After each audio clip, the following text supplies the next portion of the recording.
Evening, Chair. It is now 20 hours. The meeting must start. Honorable Sangweni, good evening. Good evening, Honorable Chairperson, Honorable members, all colleagues. Thank.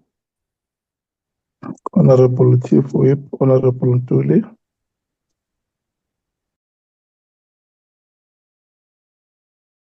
Honorable Ngola. Good evening.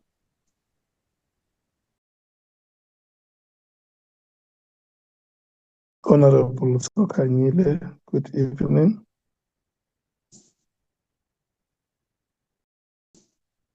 Honorable Skosana, good evening.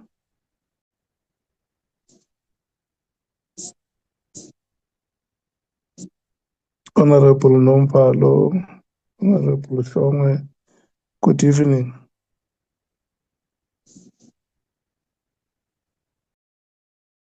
Good evening, Honorable Breitenbach. Good evening, Chair. Good evening, everyone.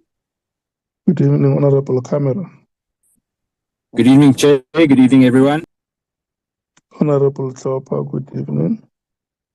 Good evening, Chair. Good evening, everyone. Honorable Kwala Barnett, good evening. Good evening to you, Chair. Honorable Malema, good evening. Honorable Matthys. Honorable Mncwango. Angazita. Honorable Sauls. Good evening, Chair. Good evening, Chair. Good evening, everyone. Honorable Vessels.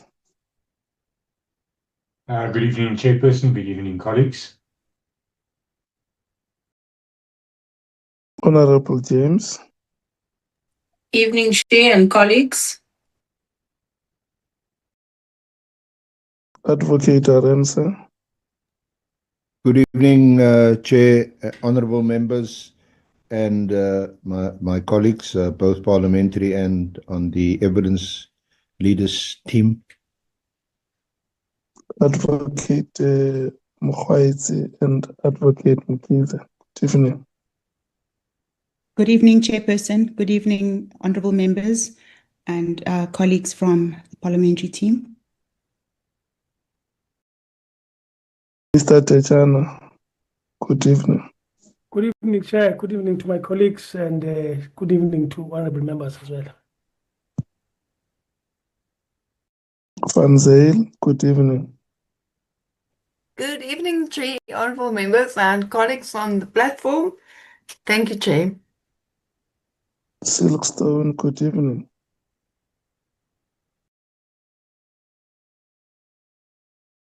Good evening, Bonani. Good evening, Chair, honorable members and colleagues. Thank you so much. Good evening to members of the media and the staff of political parties and the entire staff of Parliament. I guess I see Honorable Ngola is here and Honorable Ntuli, so we should have a quorum, Bonani. And Honorable 𝐵𝐻𝐿𝐵𝐻𝐿, Chair, I know we have a beef, but I'm here, don't worry. Honorable 𝐵𝐻𝐿𝐵𝐻𝐿, good evening. Yeah, I rotated the greetings and at the time I called your name. My apologies, Chair, just logged in. Good evening to everybody. Thank you so much. Can I rotate and check if there is any member or any party that wants to record apologies? The ANC. Thank you very much, Honorable Chair. You're correct, Honorable Ngola is in the meeting, Chair, but he does have an apology.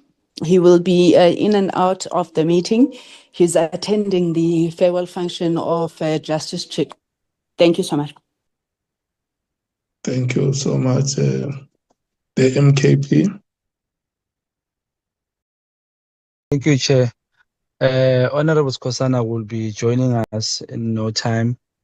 Honorable Nomvalo is still busy with party work. Thank you, Chair. Okay, the DA. No apologies. Thank you, Chair. The EFF. Chair, we have got an apology from Honorable Malema and also an apology from Honorable Mathis. They say they've got prior commitments. Okay, the IFP.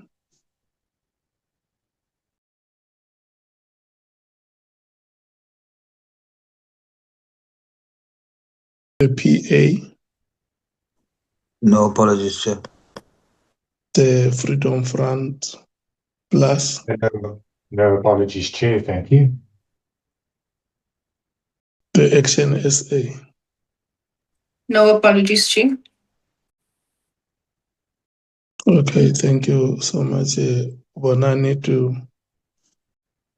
May we please have the agenda on the screen?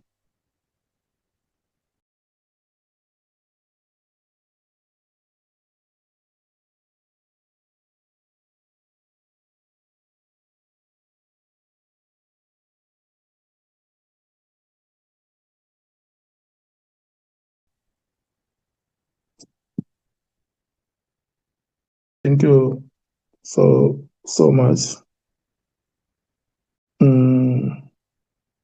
Honorable members, we have called this meeting because we received the report of the evidence leaders. They submitted their report. I think it was on Sunday or Monday, and the latest updated version was sent today. So this meeting is essentially to afford them an opportunity to talk to the report. And when members have received the report, they can make a decision of how much time they need to go and study the report. And then from there, once you have indicated how much time you need, we will then schedule days for which the committee can come and deliberate on the reports that have been presented before it, until the point where we reach a stage where the report is adopted and is submitted to the office of the speaker, or after we would have discussed and adopted, agree on the way forward, because we still have to share the report with the parties that would have appeared before us, for them to note the recommendations that the committee will be making. But what is critical for now is to receive the presentation and make a decision as to when or the number of days that we need to go and study the report, if there are any consultations that we want to make, or if we want to go and discuss the report in our various study groups, go and discuss the report and come back for deliberations. So that is the item that is here, which has been an outstanding item coming from the last meeting of the committee, and I want to check with members if there are additional items that they want to include on the agenda.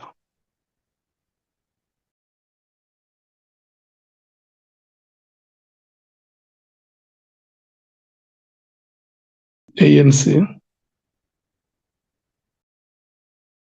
No additional items, Chair. Thank you. Move for the adoption. No additional, Chair. Thank you. DA. No, thank you, Chair. AFP. PA,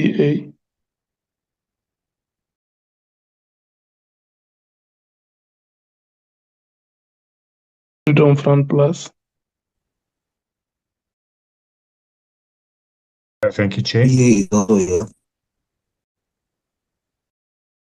here. Honorable Source, is there any additional item you want to include on the agenda?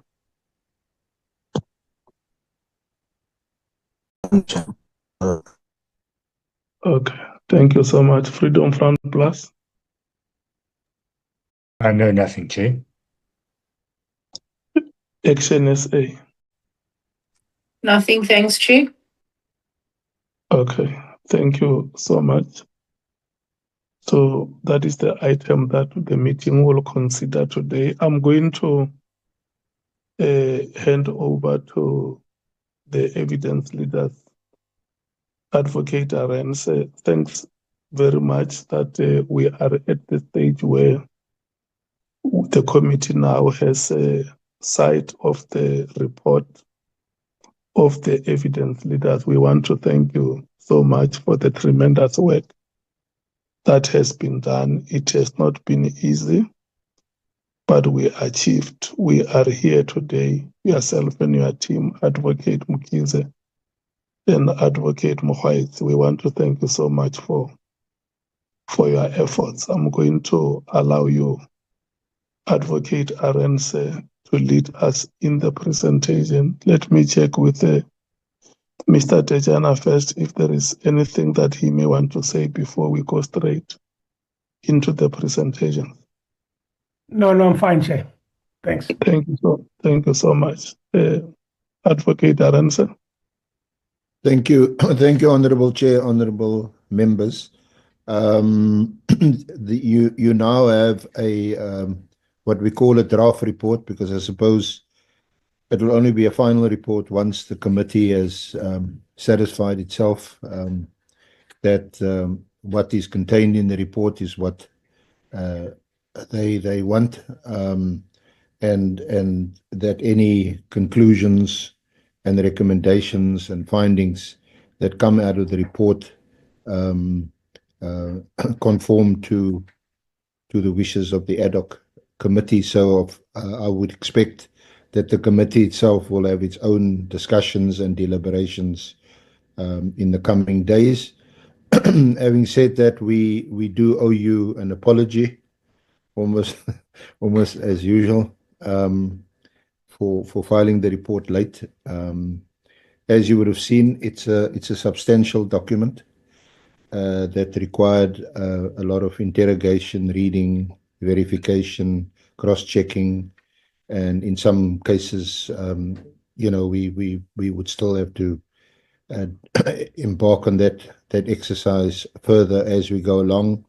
And as I indicated in an email, that we will from time to time, even while the committee reads and ponders and considers and discusses the report, we may from time to time forward some further amendments and so on, and indicate where we make them. You now have two versions, but we would submit it of the same report. The first one, which I think, Chair, as you indicated, was sent late on Sunday, highlighted the 4 themes covered in the report, and then we addressed each theme by witness. We changed that in this latest report, which we discussed, and we were persuaded that perhaps the version that you received today would read better. There's a lot of reading to do and would be more conducive to your deliberations. We have now updated the table of contents for ease of reference. I'm not sure whether on your copies you can, if you want to go to, say, Mkhwanazi or page 39, you can click on it and it will take you there. If not, we will see. I'm not the most technical person in the room. We will ensure that that's possible. So there's a table of contents for ease of reference. There is now section D, which is probably the most important section for the committee. That's a summary of the witness evidence, and it is now dealt with by one witness at a time. And then that particular witness addresses the relevant topics within that summary. Whereas, as I said in the first draft, we had these big topics, and we put the various witnesses under those topics that would be relevant to it. So hopefully this will be a more convenient read. We have updated the summaries of Lieutenant General Sentumule and Mr. McBride. We have also now, importantly, I think, included the summary of the President's responses to the many important questions raised by members, and they are now summarized and included in the report. We have also updated the recommendations with reference to the relevant police ministers, Deputy Minister Boshielo, Acting Minister Kachalia, and former Minister Hlele. And we also now have included from the previous draft a conclusion. But as I indicated in a previous email, the conclusion, it's not our own conclusions. These are the conclusions which arise from the evidence that was heard by the committee. We have prepared an executive summary, which I was minded to make available to the committee before this meeting, but I thought that it might perhaps just be a bit of overkill. So we will make that executive summary available to you immediately after this meeting, or perhaps I may even ask Bongiwe to make it available to Vonani and Andile during the course of this meeting for distribution to the honorable members. In terms of the executive summary, the starting point is of course the background to the establishment of the inquiry. We had Lieutenant General Mkhwanazi's press conference, public media briefing on the 6th of July. That then gave rise to the establishment of this committee by Parliament in terms of Rule 169, one of the rules, by way of resolution on 23 July 2025. And we then commenced leading evidence on the 7th of October with the evidence of Lieutenant General Mkhwanazi. The main item related to the political killings task team, which was established in July 2018. The President had constituted an interministerial committee comprising of various ministers, police, state security, defense, justice, and correctional services. And in turn, the PKTT was established as a national integrated multidisciplinary team. The President, I think it's important to note, honorable members, himself clarified in his affidavit that he did not establish the PKTT directly. The IMC, that's the Interministerial Committee, did so by deploying powers vested in the constituent ministries, and that in fact he himself had no legal power to establish a SAPS task team. In terms of the PKTT's governance structure, it had a multi-layered structure. It reported to the Provincial Steering Committee, then to a National Steering Committee, then to the IMC, and finally to the President. It continued its existence into the 7th administration, as the IMCs were constituted by reference to the ministries rather than individual political incumbents. And that also the President clarifies in his responses to questions posed by honorable members. And critically, and this arises from the evidence on the 5th of September 2023, the IMC resolved that the PKTT could not dissolve and that it must continue. You may recall that attached to the President's responses were minutes that we had, for the first time, had sight of, minutes of the IMC. So that comes out of that minute. In terms of the PKTT's operational performance, their record was quite substantial. 612 dockets investigated since its inception, 436 suspects arrested and charged, 156 firearms recovered, and 55, importantly, ballistically linked to politically related cases. 128 accused persons found guilty on 106 cases, and 29 accused persons sentenced to life imprisonment.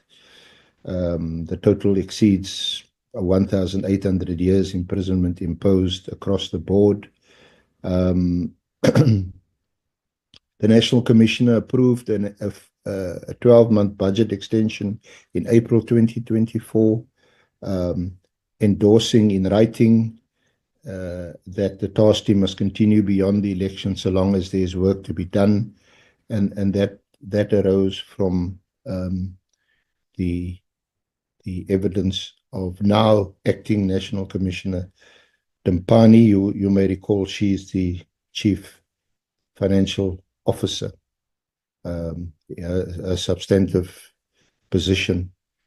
Then what really gave rise to a lot of debate with almost all the witnesses was the directive of 31 December 2024, the ministerial directive issued by the minister on leave, Minister Mkhwanazi, while General Masemola, the National Commissioner, was on leave. And the directive was in 3 parts: immediate disestablishment of the PKTT, a moratorium on the filling of all vacant posts in crime intelligence, and a plan for a new SAPS approach to ports of entry. The directive was issued at 17:20 on New Year's Eve. The National Commissioner only learned about it through social media and WhatsApp circulation. You would want to consider the constitutional architecture governing the minister and the National Commissioner in terms of whether the minister was authorized in terms of the law and the constitution to issue the directive. I think by now you would be familiar with Section 206(1) of the Constitution, empowering the minister to determine national policing policy after consultation with provincial governments. Section 207, that requires the National Commissioner to exercise control and management of SAPS in accordance with national policy and the directions of the minister, and that is where the ambivalence and the debate centers. Section 205(3) confers the operational mandate of SAPS, which is to prevent, combat, and investigate crime, and to maintain public order and to protect its inhabitants. And in Section 7(1) of the SAPS Act, which vests the organization of the service in the National Commissioner, not the minister. General Masemola's central submission in this regard was that a clear constitutional distinction between political responsibility of the minister and the operational control of the National Commissioner, and that the disbanding of an active multidisciplinary task team crossed the constitutional line, as it were. What stood out from the evidence was that multiple witnesses confirmed the absence of any prior consultation. The National Commissioner was not consulted, learning of the directive via social media. The President confirmed that he was not consulted and did not approve the disbandment. He only learned through it through social media. The NPA and the SSA, both multi-agency partners in the PKTT, were not consulted. The Civilian Secretariat's Director General was neither engaged nor consulted, despite a legal requirement to do so. It's worth maybe noting that the Minister Mkhwanazi's statement to the Portfolio Committee on Police on the 5th of March 2025 was that the President had been consulted and was, to quote him, in agreement. That has been shown to be unfounded. The Minister conceded that the meeting was a short briefing after the directive had already been issued, at which no reasons or documents were provided. Then the committee will examine the credibility of Minister Mkhwanazi's stated reasons. He advanced essentially 4 categories of justification. Complaints from Professor De Haas and Ms. Mashali, the strategic strengthening of permanent SAP structures, the time-bound nature of task teams, and budgetary constraints. In each of these 4 just categories were actually undermined quite materially by the evidence. The Minister conceded he had never met Ms. Mashali, and that the Inspector General had advised him that between 75 to 80% of her allegations were untrue, and that the National Commissioner had told him that De Haas allegations were not, to quote, not as she raises them. Yet both sets of social media posts were annexed to Minister Mkhwanazi's statement. The 2019 work study relied upon did not mention the PKTT, and the Marais report's actual recommendation was for an impact analysis, not disbandment.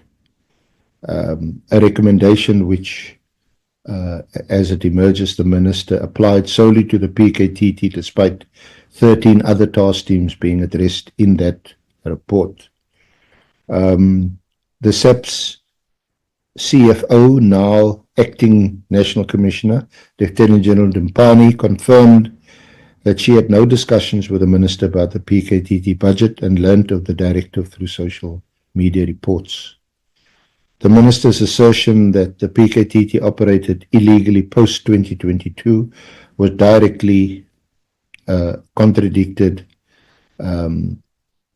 You'll see the reference in the executive summary, but it's Annexure SM31 to his statement, which recorded the National Commissioner's express extension of the team. Much time, levity, laughter, but of course it's a very, very serious issue, was spent on the meaning of this word immediately. His directive required the PKTT to be disestablished immediately. The Minister's repeated attempts in evidence to resist the ordinary meaning of this word were ultimately foreclosed by the chairperson, who ruled that the established meaning before the committee was, to quote him, now.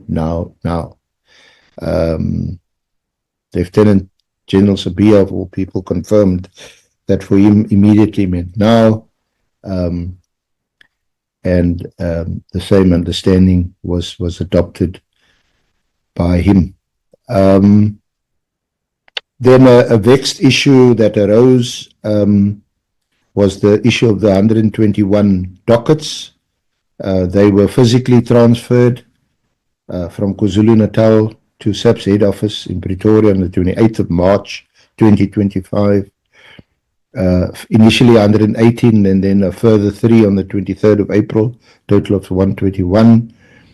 An audit subsequently found that no substantive progress was made on any of the cases during the 5 months they were held at head office. Arrests had already been authorized were not executed. The dockets were eventually returned on the National Commissioner's direction in August 2025. Then the report goes on to examine the alleged corrupt relationship between Minister Mkhwanazi, Mr. Mkhwanazi, and Vusumuzi Kat Matlala. On Mr. Brown Mkhwanazi, he was an ANC political contact with no formal role in SAPS. He was found to be in possession of sensitive SAPS intelligence and to have known of the content of the 31 December 2024 within hours of its transmission. WhatsApp messages of 1 January 2025 shows Mkhwanazi informing Matlala that, quote, "I've arranged a meeting for Sabia and the minister. They must have a solution. The task team that came to your house has been dissolved." Minister Mkhwanazi denied at the Portfolio Committee meeting on the 5th of March that he knew Mkhwanazi. That on the 16th of October, when he appeared before the Honourable Committee, he confirmed twice that, and I quote, "Yes, I know him," unquote. The evidence established that Mkhwanazi ran the minister's ANC branding campaign in 2017, had been in regular WhatsApp and Signal contact with the minister and introduced himself to multiple parties as operating from within the minister's office.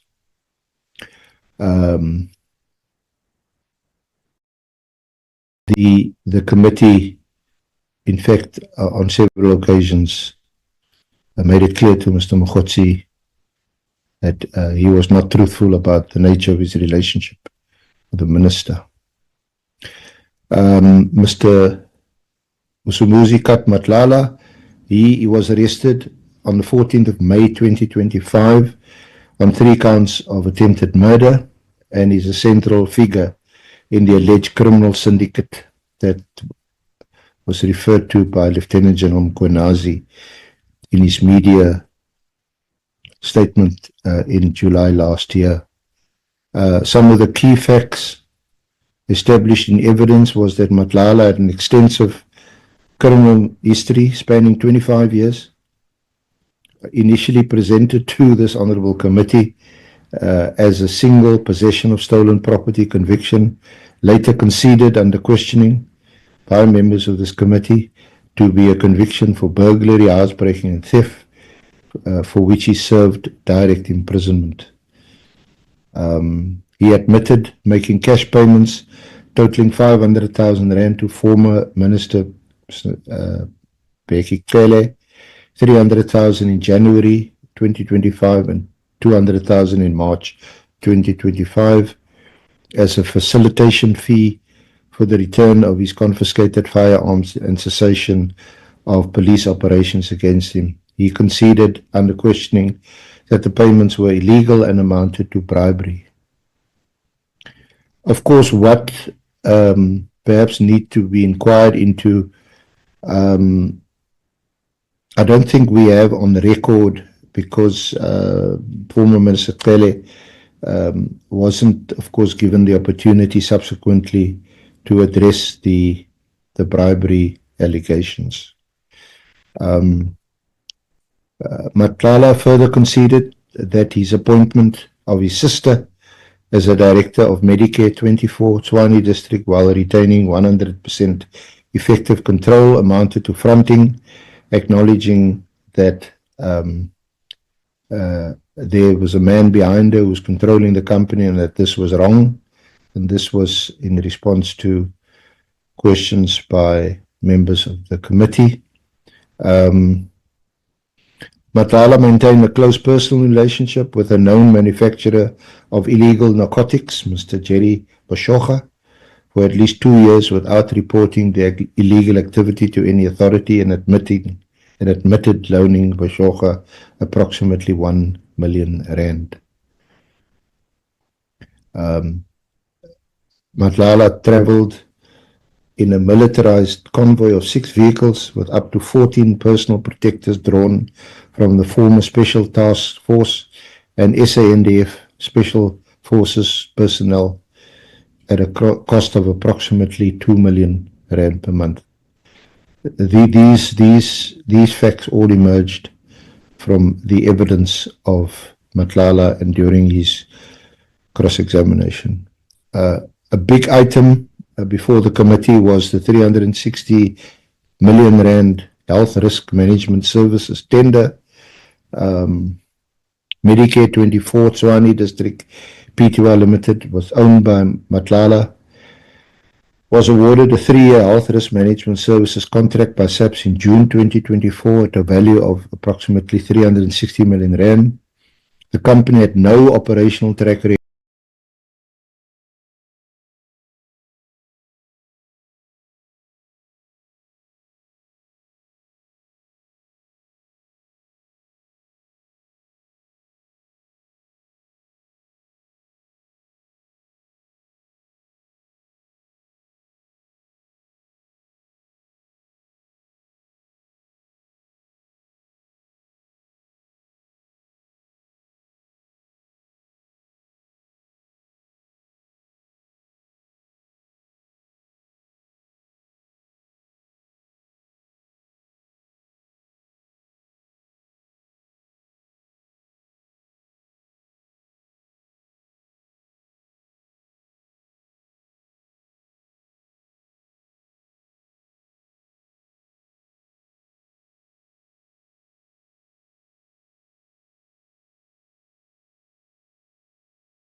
of 48 million rand in irregular expenditure in 2024-25 annual statements in respect of all payments made from the inception of the contract to its cancellation in 2025. All further payments were halted and a forensic investigation is ongoing.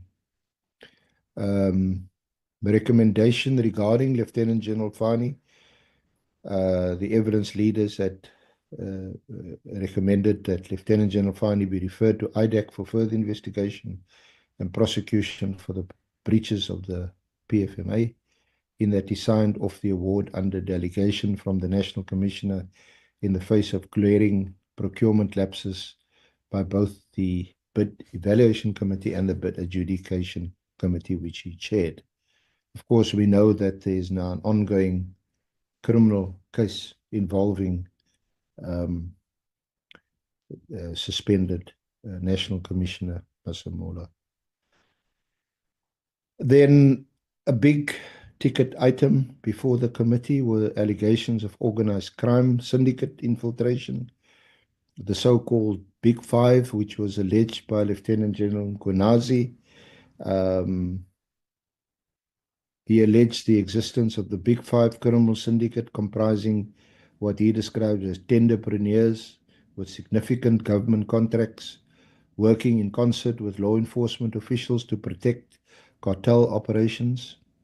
He identified Mr. Matlala and Mr. Katiso Molefe as two of the five, declining to publicly name the remaining three pending their court appearances. On his return, when Lieutenant General Mkhwanazi testified last before the Honourable Committee on the 18th of March this year, additional persons of interest were identified by him as Mr. Steve Motsumi, Mr. Suleiman Karim, Mr. Stuart Sharnik, and Mr. Morgan Maumela. Another item to move on to was the Gauteng County Intelligence Operations. In April 2024, the PKTT seconded 10 members to assist Gauteng organized crime investigations following the assassinations of Mr. Armand Swart, a Transnet service provider. Those investigations exposed a syndicate involving SAPS detectives, Metro Police officers, and cartel members, including Molefe and Matlala. And we know from the evidence that Lieutenant General Mkhwanazi's position is that the disbandment of the PKTT was triggered by this Gauteng work and not by its, as he described it, the KwaZulu-Natal mandate. Infiltration of the criminal justice system. Evidence placed before the committee included allegations of syndicate penetration across SAPS, including the Deputy National Commissioner and senior crime intelligence officials, the Metropolitan Police, in particular the EMPD, the NPA/IDAC, characterized by General Mkhwanazi as containing a rogue section, quote unquote, the magistracy, specifically anomalous bail conditions in the Khumalo matter, granting IDAC official carte blanche access to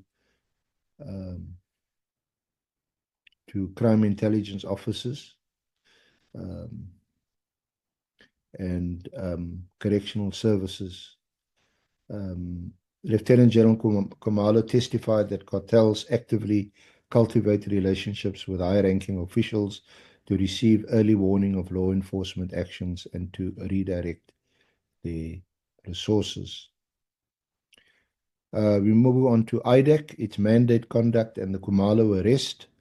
Their statutory mandate was established by presidential proclamation in 2019 and subsequently a permanent amendment under the NPA Act. Its mandate covers serious, high-profile or complex corruption, commercial or financial cases. IDAC accepts matters only on referral. It has no power of own initiative inquiry. That brings us to the Honourable Adams referral and the Khumalo arrest.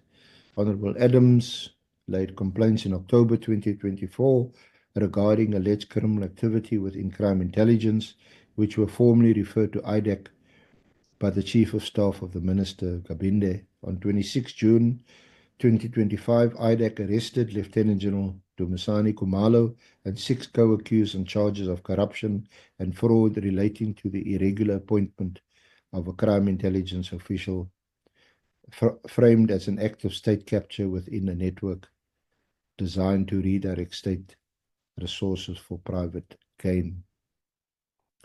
Concerns were raised by several witnesses regarding the conduct of IDAC and that they exceeded their mandate. Lieutenant General Khumalo alleged that IDAC's arrest of him on a permanent staff appointment matter fell outside of IDAC's core mandate and was designed to distract and intimidate the PKTT. When Matlala's cell phones were surrendered to IDAC for downloading, they arrived already powered on in breach of forensic protocol. IDAC cyber expert noted that, quote, a lot of data had been deleted, unquote. No final cyber forensic report was available at the time of testimony. Prior to October 2025, IDAC had no external oversight body beyond the internal NPA, I think it's the Ethics Committee, supervision and parliamentary reporting. This gap was confirmed by Advocate Johnson herself. I think, speak subject to correction, but subsequently a judge had been appointed. Crime intelligence, a big issue. Instability and governance failures. Lieutenant General Khumalo testified that on assuming his position as Divisional Commissioner of Crime Intelligence in January 2023, he found the division characterized by abuse of state vehicles, lack of control over informer rewards, ghost employees, and weak consequence management at senior levels.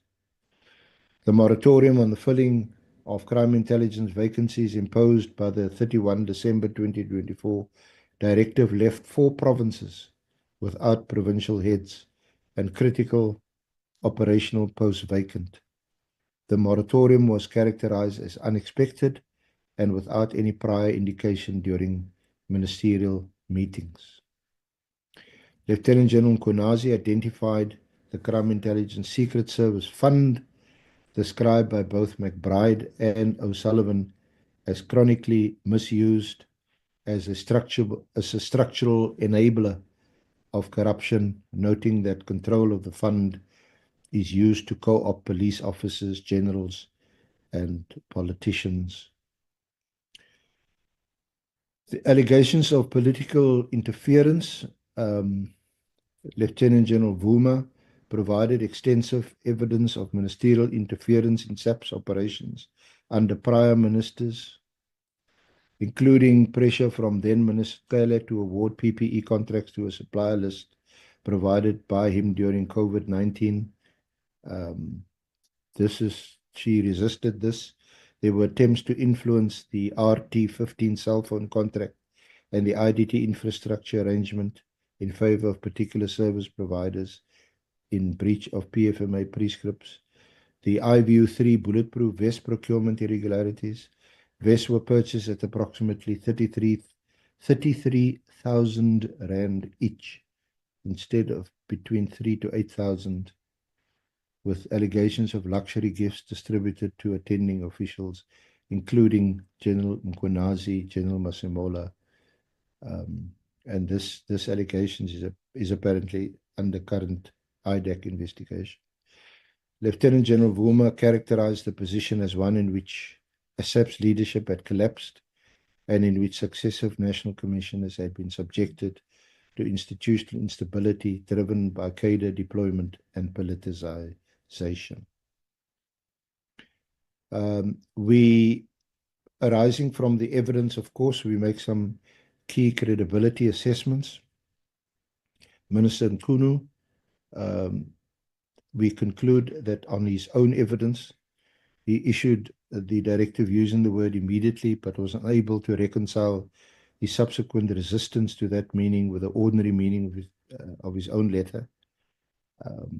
He advanced reasons in evidence not recorded in the directive and derived from sources such as De Haas and Mashale that the Inspector General and the National Commissioner had told him were unreliable.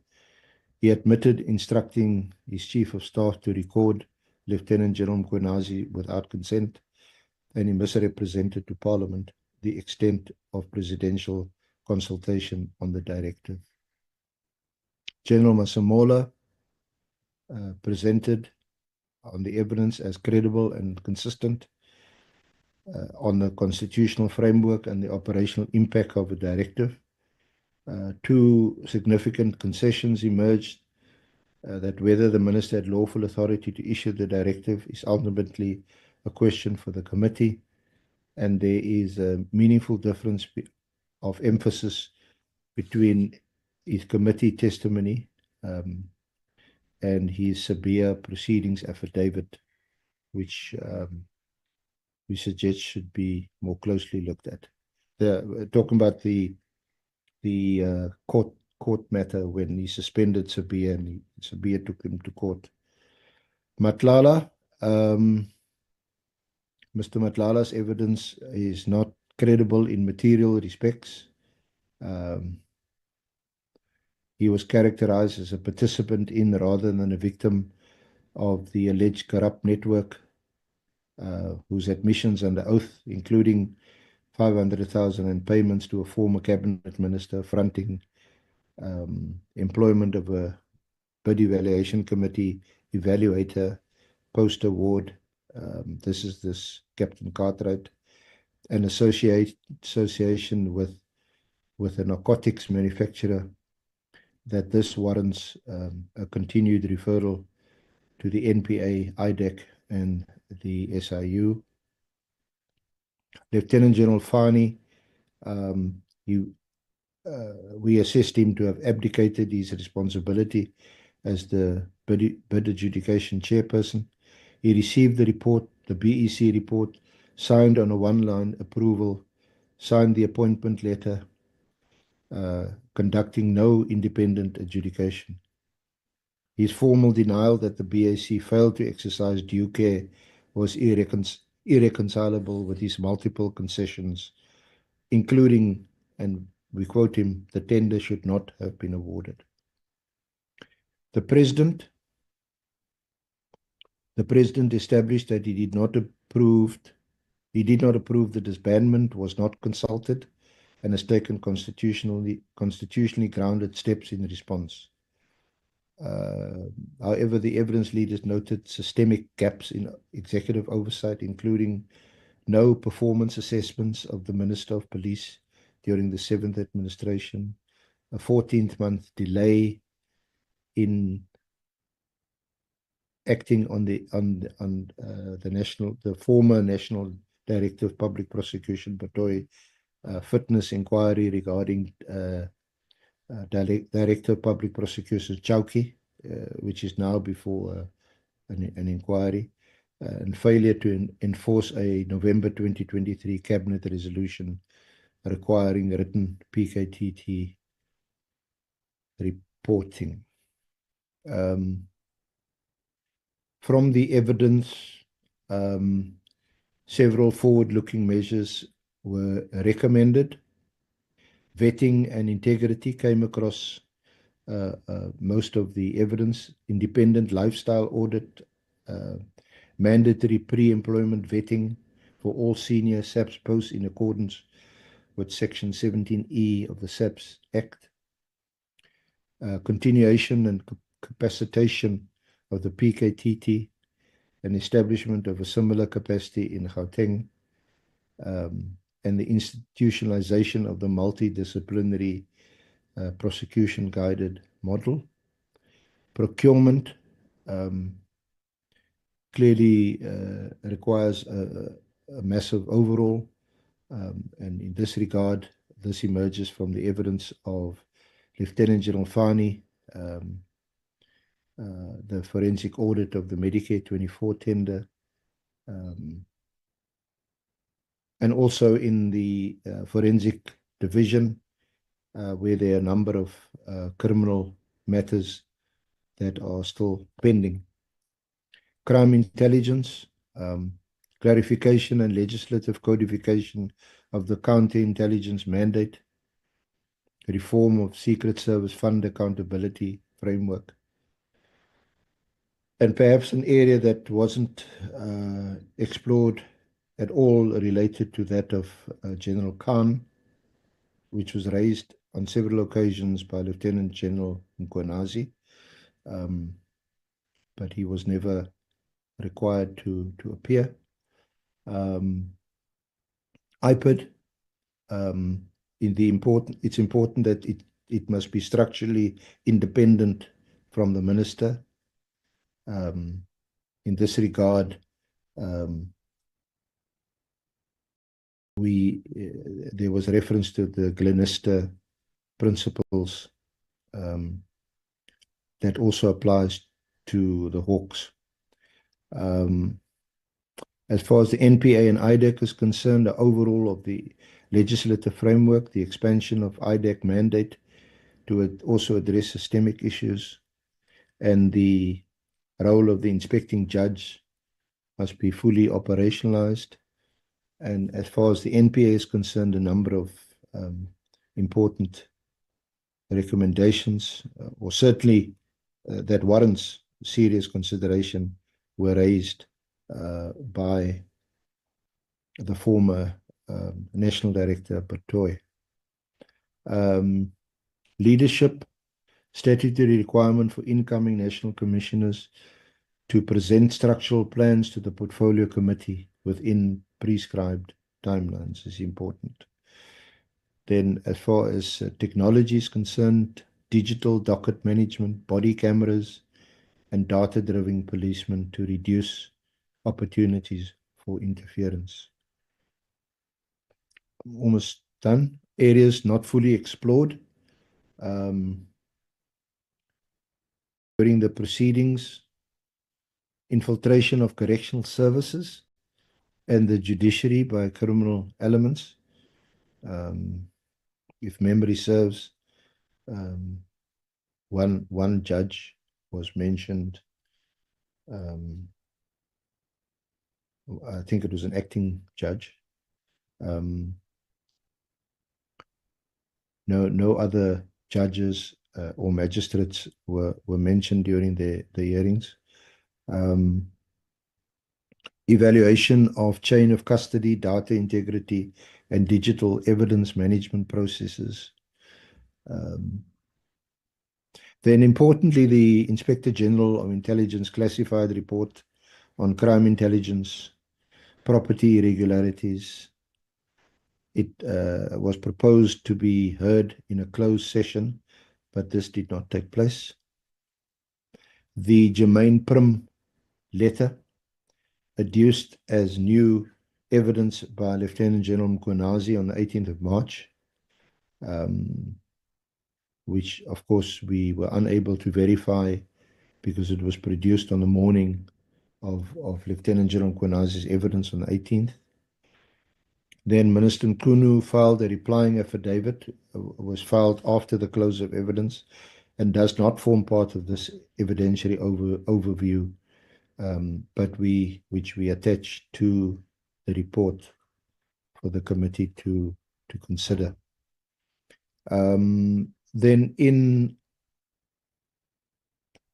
summary, in conclusion, the evidentiary record discloses a serious and multi-layered institutional crisis. The central findings distilled from the testimony of 28 witnesses are the 31 December 2024 directive disbanding the PKTT was issued without consultation with the National Commissioner, the President, the NPA, the SSA, or the Civilian Secretariat. It was transmitted to a subordinate officer rather than the National Commissioner, while the National Commissioner was on leave on the eve of a public holiday. Its stated reasons were not contemporaneous and were contradicted by then Ministers Mkhunu's own concessions. Whether the directive was ultra vires the Minister's powers under Section 206 and 7 of the Constitution is a matter reserved for determination by the committee. A credible evidentiary basis exists for the inference that the disbandment was influenced by PKTT's success in assisting the Gauteng County intelligence operation to unmask a criminal syndicate involving law enforcement officials, and not by the operational or budgetary reasons advanced after the event after the 31st of December. Serious corruption in the procurement of the 360 million and SAPS healthcare contract involving fronting, tampered bid documents, conflicts of interest, and absent due diligence. And thankfully, the contract had been cancelled and declared irregular. Mr. Matlala admitted to making 500,000 rand in cash payments to a former Minister of Police, to fronting in a major SAPS contract, and to concealing his association with a known narcotics manufacturer. Of course, this person is still been kidnapped and is still not found. It's quite serious. These admissions independently justify continued criminal investigation and prosecution. Systemic governance failures across SAPS, crime intelligence, the NPA, and the executive are documented, including the politicization of senior appointments, the misuse of the Secret Service fund, the absence of vetting for senior officials, and inadequate external oversight of IDEC prior to October 2025. And lastly, the President did not sanction the disbandment.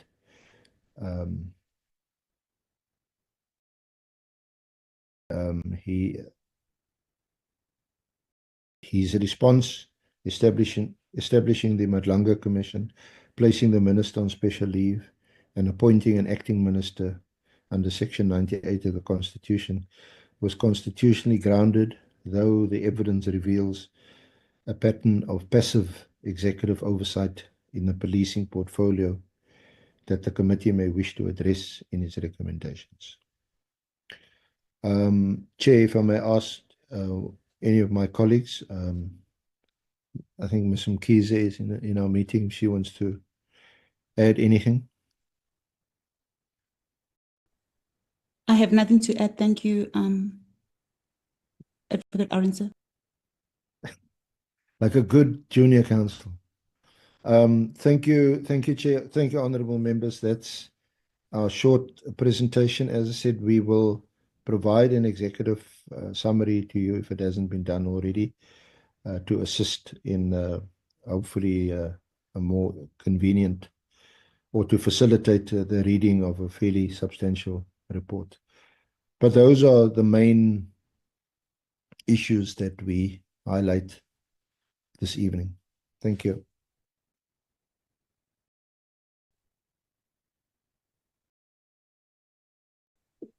Thank you so much, Advocate 𝐼𝐶𝐬 and your team for the wonderful presentation.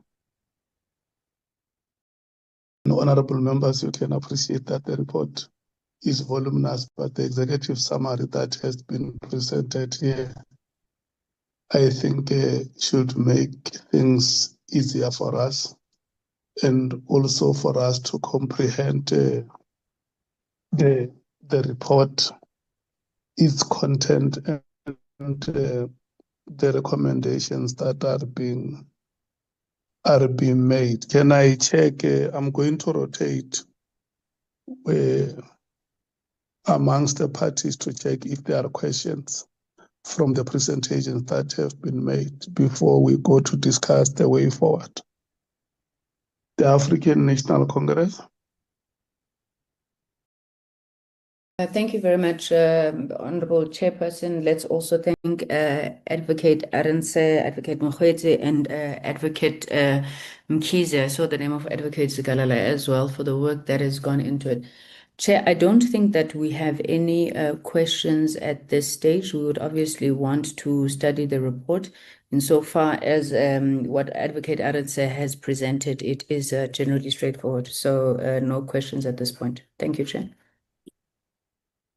Thank you so much. The MKP.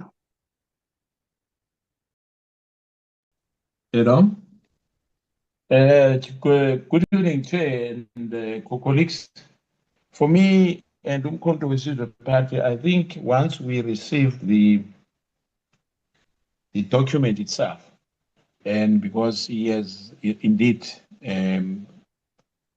detailed what is going on, where we are now, the state of this Ad Hoc Committee, and there's nothing to reject for now. Let's just get that, those documents, otherwise it was a very comprehensive reporting from Advocate 𝐼𝐶𝐬 and the team.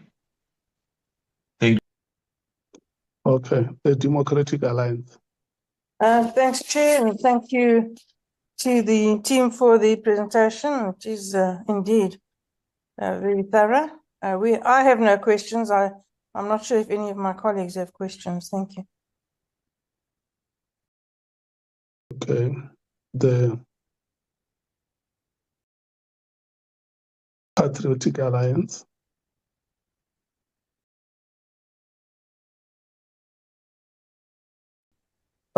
Thanks. Honorable Souls. Yes, thanks, Chair. And thanks for the presentation to the team. I think we will apply our minds. There is, on the surface, things that we would want to look into more, but we shall await the sessions where we will delve deeper into the report and give contributions and our input. For now, we take note, Chairperson, and we shall await those deliberations. Thank you. Thank you so much. The Freedom Front Plus. Honorable Wessels. Thank you, Chairperson, and let me also thank Advocate 𝐼𝐶𝐻 and the team for the report and also for him highlighting the important issues tonight. No questions at this stage, and I think this report will assist us in finalizing our report, but we'll deliberate further. Thank you, Chair. Okay, thank you so much. The Action SA. Thank you so much, Chair. Thank you very much to Advocate 𝐼𝐶𝐻 and his team for squeezing in a year's work into this report. We don't have any questions for now. At a later stage, maybe. Thank you very much, Chair. Thank you so much, honorable members. I will now go to the next stage of the meeting. Sorry, Honorable Chairperson, the IFP has not been given an opportunity to express its views. Bangazita. That 𝐸MDULA. Good evening and welcome. Good evening, Honorable Chairperson. Good evening, colleagues. I'm sorry that I joined the meeting after it had actually started. I was in transit from Cape Town to Durban. Sorry about that. Well, but I did actually, catch the most part of the report, and I do want also to take the cue from those honorable members who really thanked the legal team for such a sterling work in putting together this report. As IFP, we will actually apply our minds. We will go through the reports with a fine comb. We will look at the salient points that were raised by that are contained in the report, and then actually make our views known. For now, we do not have a question. Thank you. Thank you so much, honorable members. You have said one thing, all of you. Okay, you have said two things. One, all of you are congratulating the evidence leaders for the sterling work that has been done. And number two, I hear you, all of you unanimously saying that you will need time to study the report so that when we come to deliberations, you can be able to make your reflections. So now I'm going to rotate again to hear how much time do you need to study this report, the African National Congress. Chairperson, it is quite voluminous, but we are also aware of the the period of extension that has been given to the Ad Hoc Committee. So we would want to propose that we're given all of next week And if the committee is in agreement, we start the deliberations in the week commencing the 8th of June. Thank you, Chair. Okay. The African National Congress is making that proposal. You have heard it, honorable members. Let's hear the MKP.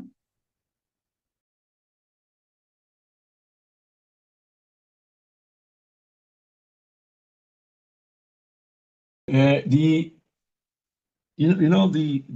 network is failing me, Chair. I'm hearing you are calling us again. I'm not sure what was the issue because the last 1 minute or so, I was missing. Okay, Honorable Sangoni has tabled a proposal that the committee should be given until next week, Friday, to go and study the report.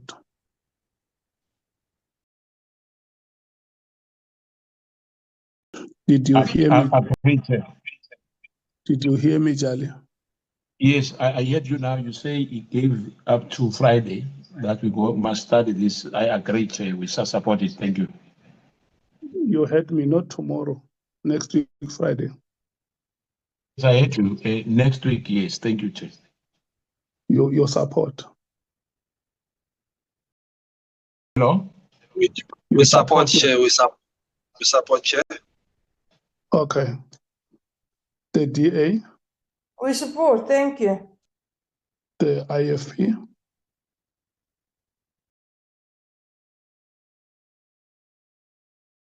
Pangazita? We support, Honorable Chairperson. Thank you so much. Honorable Sols, the PA? We support, Chair. The Freedom Front, Honorable Vessels? We support, Chair. The Action SA, Honorable James? Action SA supports. Thank you, Chair. Thank you. Thank you so much. So we have now, we now have a week to come and deal with the report, and I may want to be guided as the chair so that when we come back to meet next time, we have an approach of how we deal with the report, whether we take the evidence witness by witness. I don't think it's a matter which we can resolve now. I will want you to go and think about it so that when we come to the next meeting, we are structured. It may not be possible for us to come to a meeting and run all over the report. We need a systematic approach. If we agree that we take, maybe let's go and think about it, and somewhere next week or towards the beginning of that other week, we can just have a 30 minutes or 1 hour meeting to agree on how we're going to approach the report. Whether we will take the report witness by witness. When I say witness by witness, I mean, if you listen to the way the advocate was presenting, he would say that this was witness number 1, for instance, General Mkhwanazi, and this is the evidence that was presented. These are the findings that we make as the evidence leaders, and these are the proposals we make. I know some of the witnesses we would have taken more than 2 or 3 days, the maximum being 4 days. So their evidence may be long, and it may not be possible to discuss more than one, especially those witnesses who would have come for more than 1 day. You may need the whole day or a considerable amount of time to consider their evidence and the findings and the recommendations that would have been made. Or if members of the committee think we can take the report page by page and see how far we go on a day, or we can take the report chapter by chapter and see how far we go. Maybe we can finish the whole report on 1 day, or we can finish the whole report on 2 days, or we can take the report paragraph by paragraph until we get to the last paragraph. It's a matter which the approach which I would want us to go and think about it,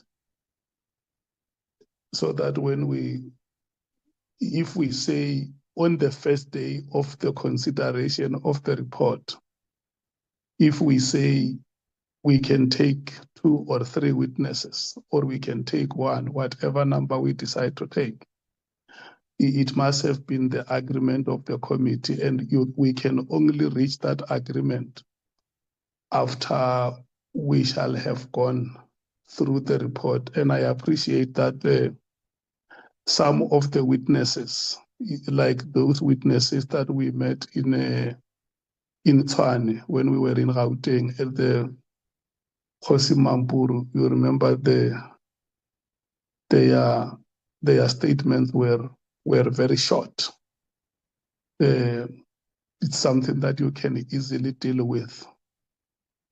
1 page, 2 pages statement is not something which can give the committee a difficulty.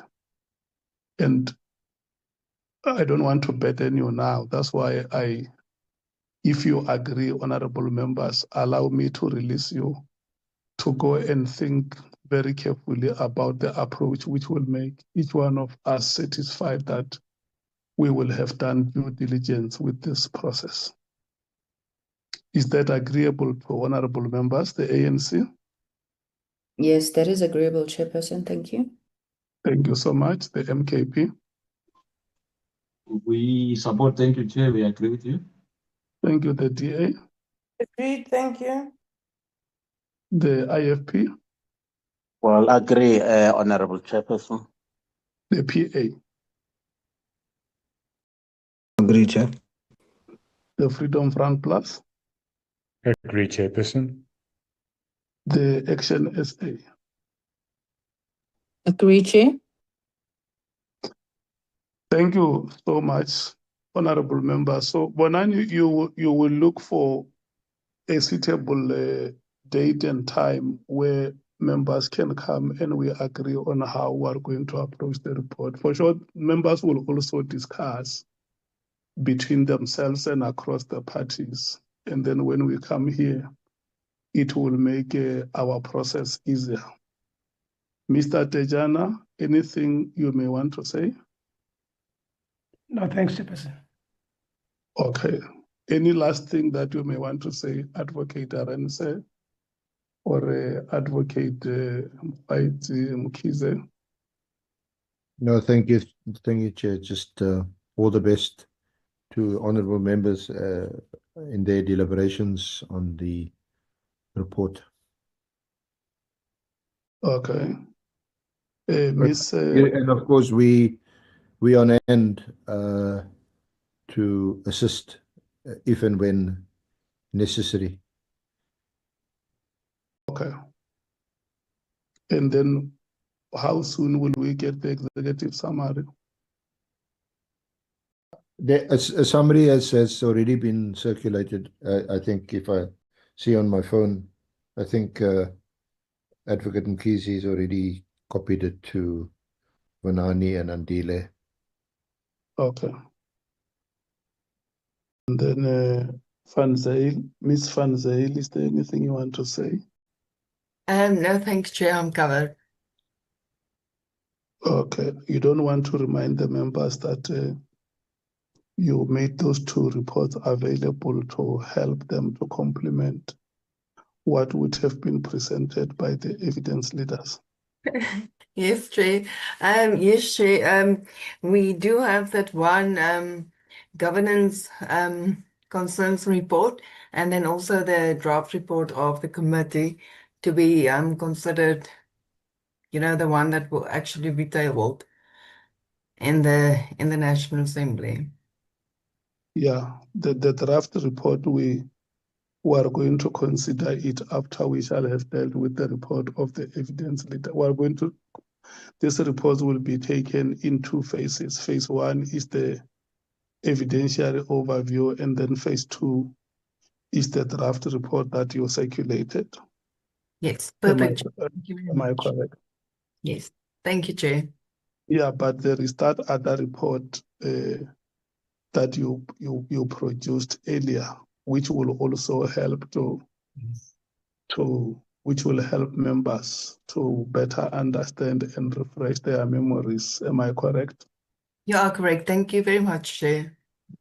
Yeah, and then Mr. Tejana, if there are any notes that the legal team of Parliament will also want to make, you are also welcome. Anything to say? Thanks, Chairperson.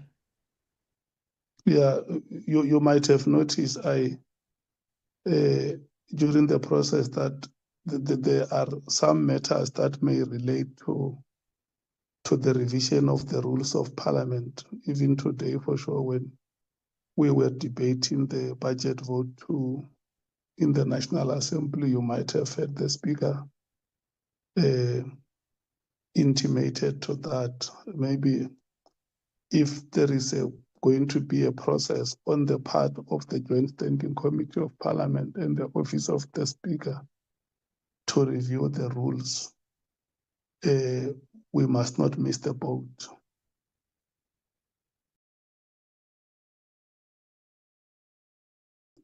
So, honorable members, I want to thank you so much. Bonani, you will reconvene us at an appropriate time, and we agree on the approach, and from there we should run the last lap towards the adoption of this report.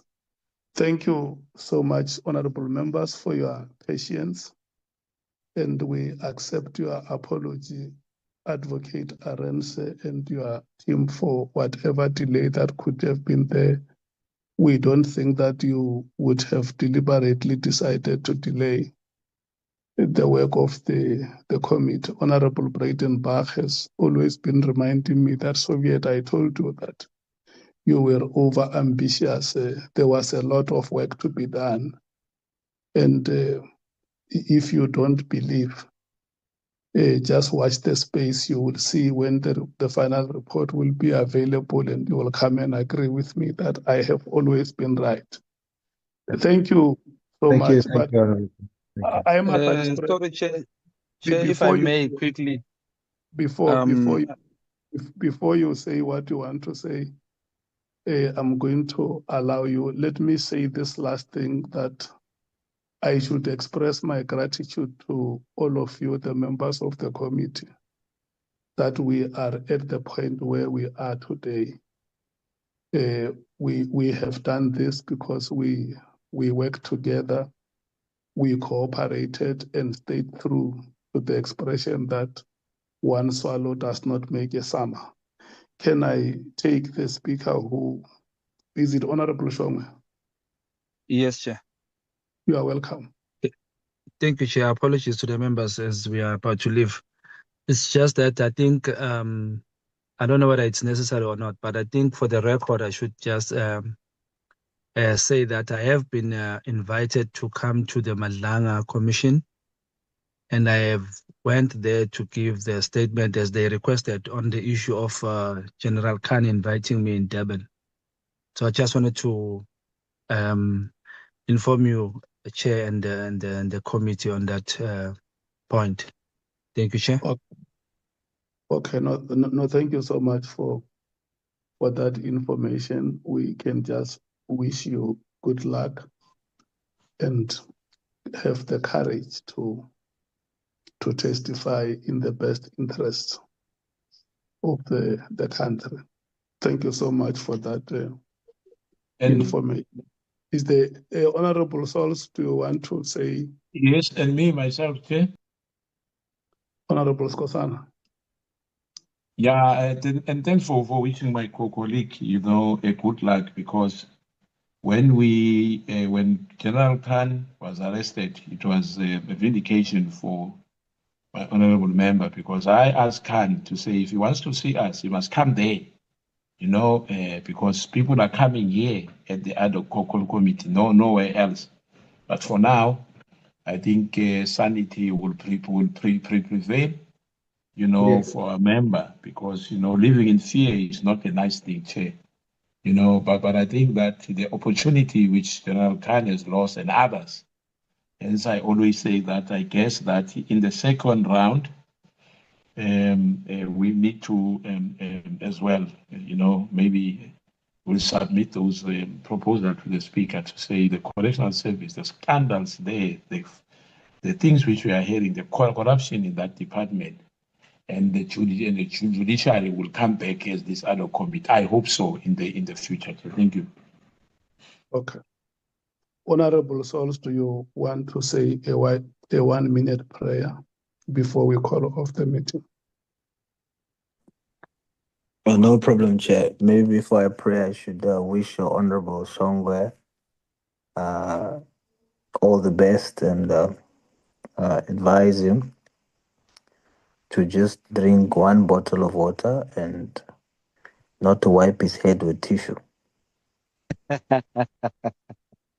Thank you. Let